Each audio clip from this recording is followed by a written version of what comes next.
আসসালামু আলাইকুম। আজকে শিখবো দ্বিগু সমাস। চলুন আগে জেনে নিই কিভাবে চিনবো এটি দ্বিগু।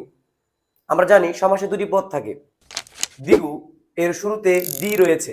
দ্বি মানে দুই, দুই একটি সংখ্যা, মানে দ্বিগু সমাসের পূর্বপদে একটি সংখ্যা থাকবে আর দুই একের পরে। সুতরাং মনে রাখবো দ্বিগুতে পরপদের অর্থের প্রাধান্য। তাহলে দ্বিগু সমাসে পূর্বপদে একটি সংখ্যা থাকবে আর পরপদের অর্থের প্রাধান্য পাবে। যেমন ত্রিফলা, শব্দটির পূর্বপদ ত্রি আর পরপদ ফলা। আপনি বাজারে গিয়ে যদি বলেন আমাকে ত্রিফলা দেন, তো আপনাকে কি তিন দিবে নাকি ফল দিবে? নিশ্চয়ই আপনাকে তিনটি ফল দিবে। আর সেই তিনটি ফল হলো আমলকি, হরিতকি আর বহেরা। তার মানে এখানে পূর্বপদে ত্রি একটি সংখ্যা রয়েছে আর পরপদে ফল অর্থটির প্রাধান্য পাচ্ছে। এটি দ্বিগু সমাস। দ্বিগু সমাসে বেশ বাক্য করার ক্ষেত্রে আমরা সমাহার বা সমষ্টি লাগিয়ে দিলেই হয়ে যাবে। যেমন ত্রিফলা, তিন ফলের সমাহার। একইভাবে চৌরাস্তা, এখানে নিশ্চয়ই রাস্তা পথের অর্থের প্রাধান্য পাচ্ছে। আপনাকে যদি বলা হয় চৌরাস্তার মোড়ে দাঁড়াতে, আপনি নিশ্চয়ই চারে যাবেন না, নিশ্চয়ই যাবেন রাস্তায়। আর এর বেশ বাক্য হবে চৌরাস্তার সমাহার।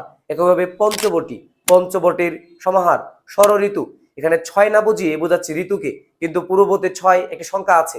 ষড় ঋতু, ষড় ঋতুর সমাহার। সপ্তর্ষি, এখানে সাতজন ঋষিকে একসাথে বোঝাচ্ছে। এখানে পূর্বপদে সাত একটি সংখ্যা আর পরপদে ঋষি অর্থটির প্রাধান্য পাচ্ছে। সুতরাং সপ্ত ঋষির বেশ বাক্য হবে সপ্ত ঋষির সমাহার। ভিডিওটি কেমন লেগেছে জানাতে ভুলবেন না কিন্তু। ধন্যবাদ সবাইকে। বাংলা জ্ঞান বইয়ের সাথেই থাকুন।